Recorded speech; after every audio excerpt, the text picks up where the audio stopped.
आज मैं कब्रिस्तान से लौट कर आया हूं। ठंडी हवा उस सुनसान जमीन पर पेड़ों को ऐसे हिला रही थी जैसे कोई ये दृश्य हाथ उनकी गर्दन मरोड़ रहा हो। मैं फिर उसी पुरानी कब्र के पत्थर के सामने खड़ा था जिस पर लिखा था जेनिफर मिलर 2004।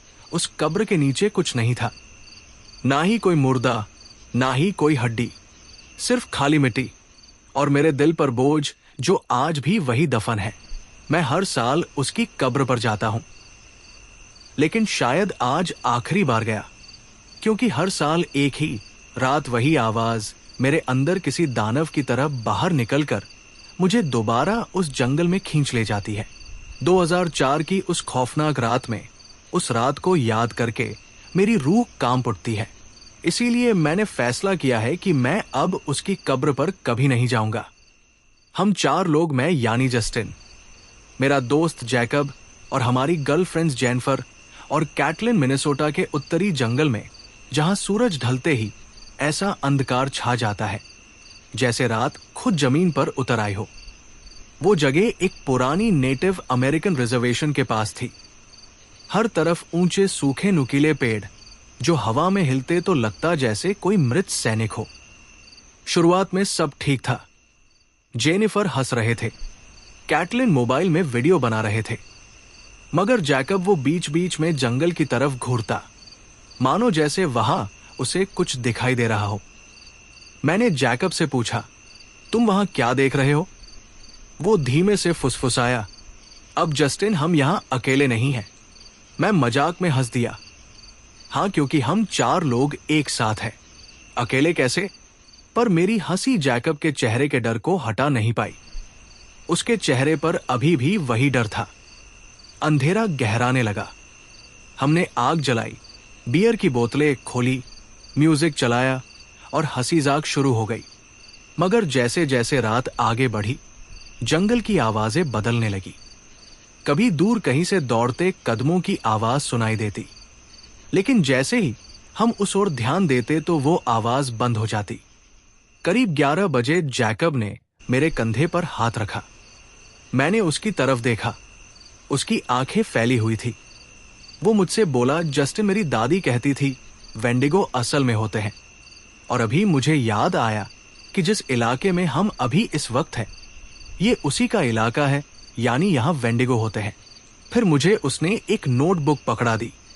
उसके पहले पन्ने पर बड़े बड़े अक्षरों में लिखा था वेंडिगो। नीचे कापती लिखावट में लिखा था, एक ऐसा राक्षस जो हमेशा भूखा रहता है और तुम्हारे अपने लोगों का रूप धरकर तुम्हें अपने जाल में फंसाता है और मार कर खा जाता है।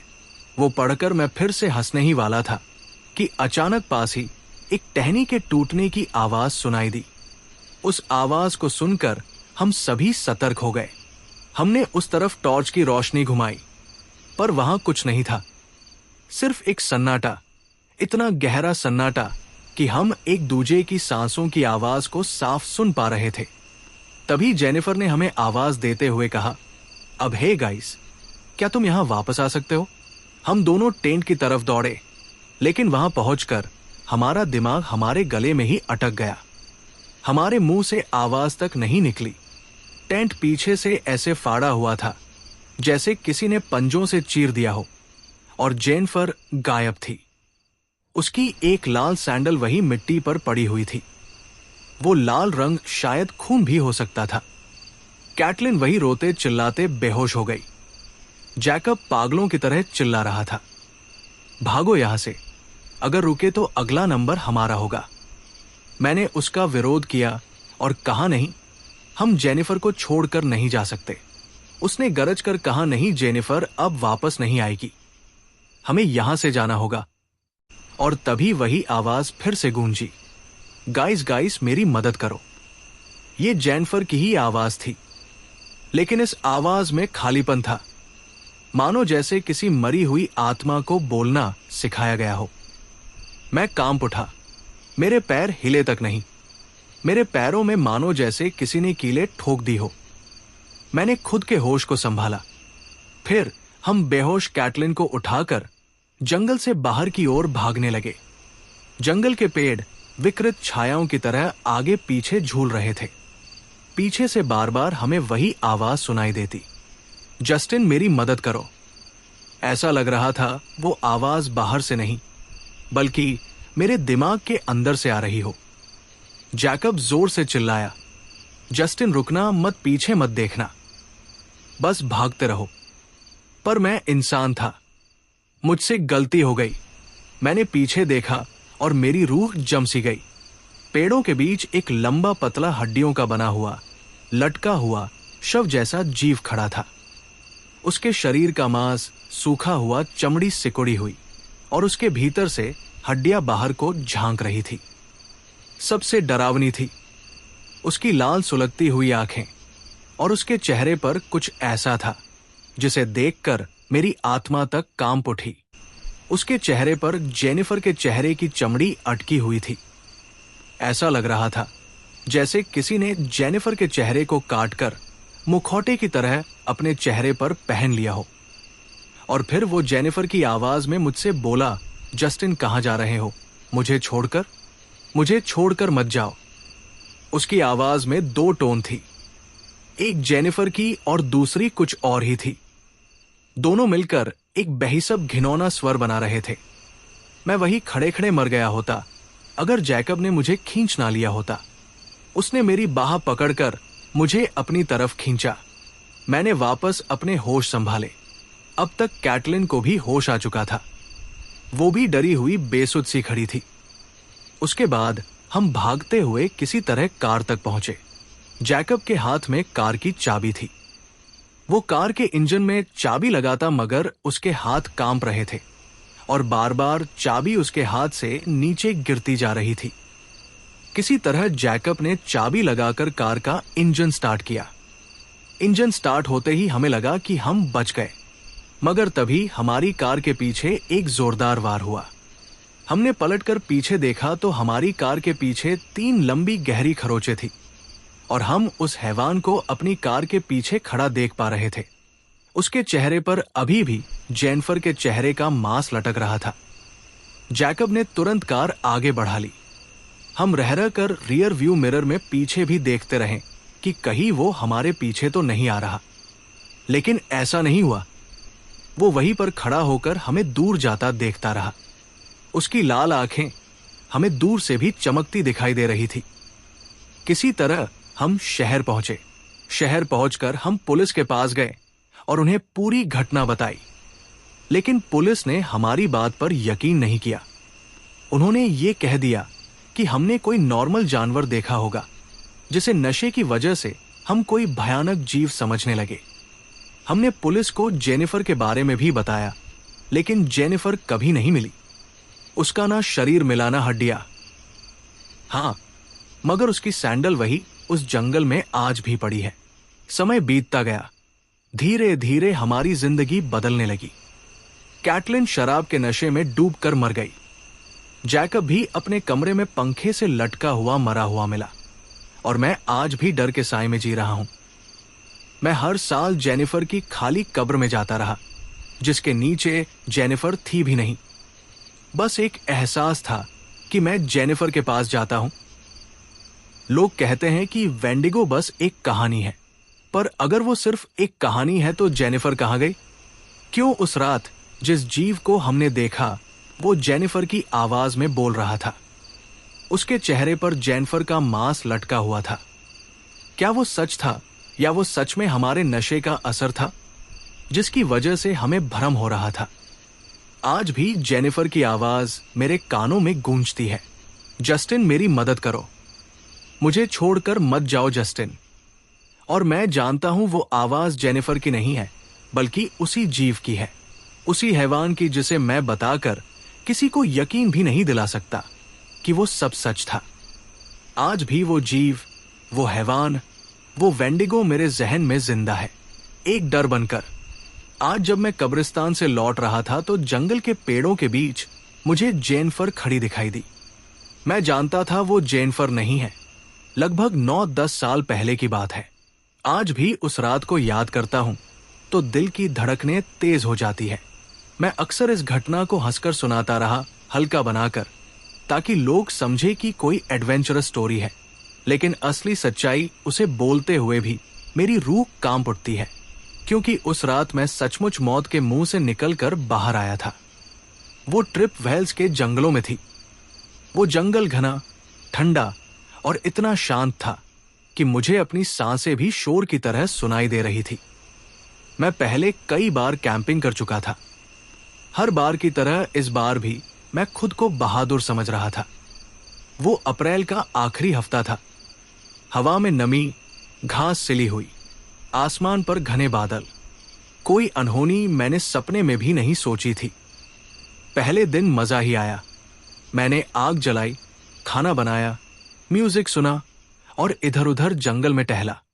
सब कुछ नॉर्मल था, आम कैंपिंग ट्रिप की तरह। लेकिन फिर आई दूसरी रात। उस रात जंगल ने अपनी असलियत दिखाई कि वो जिंदा है और उसमें कुछ ऐसा है जो इंसान को अंदर से चबा जाए। रात के लगभग 1:30 बजे होंगे जब एक अजीब सी गुनगुनाहट ने मेरी आधी सोई हुई आंखों को जगा दिया। आवाज बहुत साफ थी और बहुत सुर में, जैसे कोई पेशेवर गायक पेड़ों के बीच खड़ा होकर गा रहा हो। लेकिन आसपास कोई नहीं था। कम से कम मुझे तो ऐसा ही यकीन था कि मैं वहां उस जंगल में एकदम अकेला हूं। मैंने खुद को समझाया कि ये कोई हवा होगी जो पेड़ों की टहनियों के बीच में से गुजरकर ध्वनि पैदा कर रही है। लेकिन वो गुनगुनाहट धीरे धीरे मेरे टेंट के आसपास घूमती हुई सी लगने लगी, मानो जैसे कोई मेरे टेंट के चक्कर लगाकर गा रहा हो। उस धुन में एक चालाकी थी, माने जैसे कोई शिकारी अपने शिकार को अपने जाल में फंसाने के लिए जाल बिछा रहा हो। मैं डर कर सहम गया। मैंने टेंट की चैन धीमे से खोली और बाहर झांक कर देखा। जैसे ही मैंने बाहर देखा, वो आवाज, वो गुनगुनाहट बंद हो गई, मानो जैसे किसी ने पॉज बटन दबा दिया हो। अब चारों तरफ मौत जैसा सन्नाटा था। मैंने जोर से मगर कांपती आवाज में पूछा, कौन है? जाओ, यहां से चले जाओ। मगर कोई जवाब नहीं आया। मगर दिल जोरों से धड़क रहा था। डर मेरे अंदर घर बना चुका था। कुछ सेकंड्स खामोशी के साथ बीते और फिर वही गुनगुनाहट मुझे अब और करीब से सुनाई देने लगी। मेरे टेंट के पीछे से, पेड़ों के बीच में से, इससे पहले कि मैं कुछ और सोच पाता, मेरे हाथ पैर सुन पड़ गए। मैंने हिम्मत जुटाई और टॉर्च लेकर आगे बढ़ा। पत्तों पर पैर रखते ही वो गुनगुनाहट और भी साफ हो गई। अचानक एक पेड़ के पीछे मुझे वो चीज दिखाई दी। वो पेड़ों के पीछे से निकलकर अचानक मेरे सामने आकर खड़ी हो गई। मैंने अपनी जिंदगी में ऐसा कुछ पहली बार देखा था। उसे देखते ही मेरे पैर मानो जैसे जमीन से चिपक गए। मेरी रूह जम गई। वो कम से कम 8-9 फुट ऊंचा था। उसकी शरीर की हड्डियों पर खींचा हुआ, सड़ा हुआ मांस था। हाथ लंबे मुड़े हुए, पंजे जैसे उभरे हुए नाखून, पैरों पर खून लगा हुआ था और चेहरा चेहरा किसी इंसान और जानवर की लाश को जोड़कर बनाया गया हो ऐसा लग रहा था। आंखें लाल थी, पर वो आंखें इंसानी नहीं थी और उन आंखों में सिर्फ भूख नजर आ रही थी। मुझे वो इस तरह देख रहा था मानो जैसे अगले ही पल मुझे नोच कर खा जाएगा। लेकिन ऐसा नहीं हुआ, बल्कि कुछ ऐसा हुआ जिससे मेरे रोंगटे खड़े हो गए। वो मेरी आवाज में गाने लगा, मेरा नाम पुकारने लगा। विक्रम विक्रम नाम एकदम सही, और मेरी ही आवाज, मेरी ही शैली। पर वो आवाज थोड़ी टूटी हुई, अटकी हुई सी थी। उसने एक कदम मेरी तरफ बढ़ाया तो सूखे पत्तों पर उसके पंजों से खून नीचे टपका। वो अजीब ढंग से मुझ पर मुस्कुराया। उसके होंठ नहीं थे, बस फटे हुए गाल थे। मांस की परतें मुस्कुराने पर खींचकर अंदर की हड्डियां दिखाई दे रही थी। मेरा दिमाग मुझे अंदर से चिल्ला चिल्ला कर वहां से भागने के लिए कह रहा था। मैं जान बचाने के लिए भागा। मेरे हाथ से टॉर्च नीचे गिर गई। टॉर्च की कांच टूटकर मेरे पैरों में चुभ, पर रुकने का सवाल ही नहीं था। मेरे पैरों से खून निकल रहा था और मेरा दम फूल रहा था। मुझे मेरे पीछे से उस हैवान की सांसों की आवाज सुनाई दे रही थी, धीमी मगर इतनी करीब कि मुझे पता था कि अगर मैं फिसला या गिरा तो मेरा गला उसके जबड़ों में होगा। तो रुकने का तो सवाल ही नहीं था। मैं बस भागता रहा। भागते भागते मैं उस जंगल में बहुत दूर पहुंच गया। अब मेरी सांसें टूटने लगी थी। मेरा दिल फटने को था। मैं एक बड़े से पेड़ के पीछे छुप कर बैठ गया। दिल इतना जोर से धड़क रहा था कि लग रहा था कि आवाज बाहर निकलकर उसका ध्यान खींच लेगी। जंगल अचानक से मरा हुआ सा महसूस होने लगा। वहां एकदम मौत का सन्नाटा पसरा पड़ा था। यहां तक कि हवा भी नहीं बह रही थी। पूरा जंगल एकदम स्थिर था। पेड़ पौधे पक्षी किसी की कोई हरकत नहीं सुनाई दे रही थी कि तभी मेरे कान के बिल्कुल पीछे, इतनी नजदीक कि उसकी सांस मेरे कानों पर महसूस हो रही थी, और एक आवाज सुनाई दी। मैं उछलकर फिर से भागा। वो मेरे आसपास ही था। वो मेरे साथ खेल रहा था।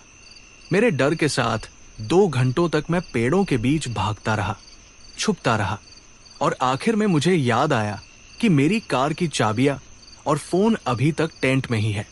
बिना फोन, बिना कार की चाबी के मैं चाहे किसी भी दिशा में भाग लूं, मगर जंगल मुझे अपनी कोख से बाहर नहीं निकलने देगा। मैं वापस छुपता छुपाता रेंगता हुआ टेंट तक पहुंचा।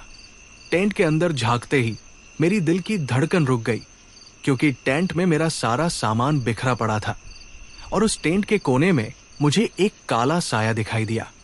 वो कुछ इस तरह से बैठा हुआ था, मानो जैसे उसे मालूम हो कि मैं वापस उस टेंट में लौट कर आऊंगा। इससे पहले कि वो मुझ पर झपटता, मैंने तुरंत अपनी कार की चाबियां उठाई और तुरंत वापस जंगल से बाहर की ओर भागा। मेरे पीछे से फिर से मुझे वही तेज दहाड़ की आवाज आई, इतनी तेज कि जमीन में कंपन सी हुई, और अब वो भी मेरे पीछे दौड़ने लगा, तेज धड़ाता हुआ, मानो जैसे हजारों हड्डियां एक साथ टूट रही हो। मैं गिरते पड़ते भागते हुए अपनी कार तक पहुंचा। कार का दरवाजा खोलकर उसके अंदर बैठकर मैंने धाड़ से दरवाजा बंद कर दिया, और अगले ही पल वो एकदम मेरे पीछे ही था। जैसे ही मैं कार में बैठा, अचानक उसने मेरे कार पर एक भयानक सा प्रहार किया, इतनी जोर से कि मेरे कार की छत नीचे को पिचक गई। कार के शीशे चरमरा उठे। मैं ड्राइवर सीट के नीचे सिकुड़ गया, हाथ अपने मुंह पर रखकर अपनी सांसें दबाए रहा। वो हैवान कार के चारों ओर घूमता रहा, पंजों से मेरी कार को नोचता खरोचता रहा, कभी दाईं तरफ, कभी बाईं तरफ, कभी सीधा कार के ऊपर। फिर कार के सामने झुककर उसने एक तेज दहाड़ मारी। वो दहाड़ इंसान और जानवर दोनों से परे थी, और कुछ सेकंड बाद सब शांत हो गया। पूरी रात मैं वही उसी पिचकी हुई कार के अंदर सांसों को दबाए बिना हिले डुले दुपक कर बैठा रहा, और वो मेरी कार के बाहर ही घूमता रहा। मैं जानता था कि अगर मैंने कोई भी हरकत की तो वो समझ जाएगा कि मैं वही उसी कार के अंदर हूं, और उसके बाद वो मुझे जिंदा नहीं छोड़ता। सुबह की पहली किरण आई तो हिम्मत करके मैंने बाहर झांका। मेरी कार की बॉडी पर बड़े बड़े पंजों के निशान थे, कुछ जगहों पर खून के धब्बे, यहां तक कि जमीन पर भी खरोचों के निशान थे, जैसे किसी ने भारी चीज को घसीटा हो। वहीं आसपास जमीन पर कुछ हड्डियां पड़ी थी, शायद किसी इंसान की उंगलियां। मेरे दिमाग ने धीमे से मेरे कानों में कहा कि बिना इधर उधर देखे सीधे यहां से दूर भागो। मैं वापस कार में बैठा और मैंने कार स्टार्ट करने की कोशिश की, मगर मेरी गाड़ी स्टार्ट नहीं हुई। तब मैंने वहां से पैदल जाने का फैसला किया। मैं पैदल पैदल ही सड़क में भागता हुआ उस जगह से दूर जाने लगा। मैं बीच बीच में पीछे पलट कर भी देखता कि कहीं वो मेरे पीछे तो नहीं आ रहा, मगर दिन के उस उजाले में शायद मैं सुरक्षित था। कभी कभी मुझे दूर उस जंगल से उसकी गुर्राहट, वही गुनगुनाहट सुनाई देती रही, पर शायद वो सिर्फ मेरा डर था। कुछ देर बाद उस सड़क में मुझे दूर से आती पुलिस की एक पेट्रोलिंग कार दिखाई दी। मैंने उनसे मदद मांगी और उन्हें अपने साथ हुई पूरी घटना बताई। तब उन्होंने जो मुझे बताया वो रोंगटे खड़े कर देने वाला था। उन्होंने कहा कि उस जंगल में कोई नहीं जाता, वहां पहले भी कई मौतें हुई हैं। कई लोग उस जंगल में गुम हुए हैं जो आज तक कभी लौट कर नहीं आए। माना जाता है कि उस जंगल में कुछ ऐसा है जो इंसानों को जंगल से बाहर नहीं निकलने देता। मैंने पुलिस वालों को उस हैवान के हुलिये के बारे में बताया तो पुलिस वालों ने कहा कि वो वेंडिगो था। वेंडिगो जो कभी अपने शिकार को छोड़ता नहीं। उनकी ये बात सुनकर मेरे रोंगटे खड़े हो गए और आज तक मुझे समझ में नहीं आया कि आखिर उसने मुझे जिंदा क्यों छोड़ा। कहीं ऐसा तो नहीं कि वो आज भी मेरे आसपास ही है और शायद आज भी वो मेरे डर के साथ खेल रहा है। संगीत 2020 में जब दुनिया एकदम रुक गई थी और लोग कोविड के डर से अपने ही घरों में बंद होकर बाहर झांकने से भी डर रहे थे, तभी मेरे अंदर उल्टा ही कुछ जागा। मुझे अकेलेपन से डर नहीं लगता था, बल्कि मुझे अकेलापन आकर्षित करता था। मैं हमेशा से बैकपैकिंग और जंगलों में भटकने का शौकीन रहा हूं और लॉकडाउन मेरे लिए किसी तरह की आजादी जैसा ही था। इसलिए मैं अपनी परेशान जिंदगी से दूरी बनाकर अलग अलग नेशनल पार्कों में घूमने निकल पड़ा। इन्हीं सफरों में एक दिन मैं कोलोराडो के रॉकी माउंटेन नेशनल पार्क पहुंचा। वो एक ऐसी जगह थी जहां के ऊंचे ठंडे सुनसान जंगलों में हवा तक धीमी आवाज में फुसफुसाहट सी लगती थी। 2019 में मेरी नौकरी में हुई एक बड़ी गलती से कई लोग मुझसे नफरत करने लगे थे। कुछ ने पैसे गंवाए थे, कुछ के सपने टूटे थे और कई महीनों तक मुझे अनजान नंबरों से गालियां, धमकियां और डराने वाले संदेश आते रहे। वही बड़ी बड़ी गालियां जो मैं यहां पर नहीं बता सकता। ऐसा लगता था जैसे कोई मुझे हर जगह देख रहा है, पीछा कर रहा है। मैंने घर बदला, नंबर बदला, नौकरी छोड़ी, पर वो डर जैसे मेरी छाया बनकर मेरे साथ साथ लगा रहा। जब कुछ महीनों बाद ये सब अचानक बंद हो गया तो लगा शायद लोग मुझे भूल गए हैं। इसी राहत भरे दिन मैं जंगल की गोद में जाकर अपने मन को शांत करना चाहता था। मैं करीब 3 घंटे की ड्राइव करके नेशनल पार्क पहुंचा। एक बड़ा घना पहाड़ी इलाका जंगल से भरा हुआ। सर्दियों का महीना था। हवा में बर्फ की सिरह थी। ऊंची ऊंची पहाड़ियों में बर्फ पड़ी हुई थी। उस जंगल में बिल्कुल सन्नाटा था। ना इंसान, ना आवाज, सिर्फ दूर पहाड़ियों से आती ठंडी हवा की सरसराहट। जमीन पर जमी बर्फ पर कदम रखते ही जो चरचर की आवाज आती थी वो खाली जंगल में और भी भयानक लगती थी। मैं पगडंडी से थोड़ा हटकर क्रीक के पास एक जगह पर पहुंचा जहां पानी बर्फ के बीच बह रहा था, धीमा लेकिन एकदम स्पष्ट। मैंने टेंट लगाया, लकड़ियां काटी, आग जलाई और खुद को थोड़ी देर के लिए इस शांति में डूब जाने दिया। दुनिया की सारी उलझनें जैसे इस ठंडी हवा में गायब हो गई थी। अंधेरा धीरे धीरे जंगल पर छाने लगा और मैं आग के पास बैठकर किताब पढ़ रहा था। माहौल इतना शांत था कि मेरी अपनी सांसें भी मुझे जोर जोर से सुनाई दे रही थी। तभी मैंने रम का एक पैक बनाया और उसके छोटे छोटे सिप लेने लगा। वो रम मुझे ठंड में भी आराम पहुंचाने वाली थी। धीरे धीरे नशा चढ़ने लगा। मेरा फोन जोर जोर से वाइब्रेट करने लगा। मैंने फोन उठाया और स्क्रीन पर अनजान नंबर से कई संदेश थे। पहले मैसेज में लिखा था, हाय, कैंपिंग कैसी चल रही है? वो देखकर मेरा दिल अचानक तेज धड़कने लगा। दूसरे मैसेज में लिखा था, ये जगह बहुत खूबसूरत है।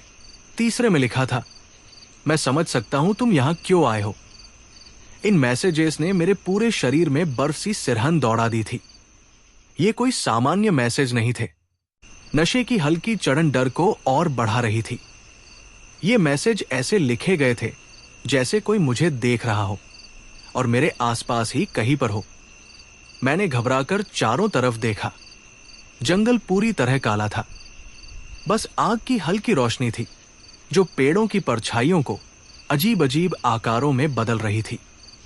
मैंने तुरंत अपनी बंदूक निकाली और टेंट के बाहर जाकर बैठ गया। नशे की वजह से दिमाग भारी हो रहा था, पर हर छोटी से छोटी आहट भी मुझे बड़ी लग रही थी। कुछ देर तक कोई मैसेज नहीं आया तो मैंने खुद को व्यस्त रखने के लिए YouTube पर वीडियो चलाया, लेकिन डर अंदर ही अंदर मेरे सीने पर चढ़ता जा रहा था। तभी एक और मैसेज आया। उसमें लिखा था, इससे तुम्हें फर्क नहीं पड़ेगा। ये पढ़ते ही जैसे मेरे पूरे शरीर में झंझनाहट दौड़ उठी। मैंने रिप्लाई टाइप किया, तुम्हें कैसे पता कि मैं यहां हूं? पर इस बार जवाब नहीं आया। बाहर का सन्नाटा इतना गहरा था कि ऐसा लग रहा था जैसे जंगल सांस रोके खड़ा है। जो आग मैंने जलाई थी वो आग अब बुझने लगी थी और मेरा दिल तेजी से धड़क रहा था। अचानक बर्फ पर चर चर चर करके किसी के बहुत धीमी कदमों की आवाज आई, मानो जैसे कोई सावधानी से चल रहा हो। वो आवाज धीरे धीरे मेरे टेंट के पास आकर रुक गई। डर के मारे मैं बिल्कुल भी नहीं हिल पाया।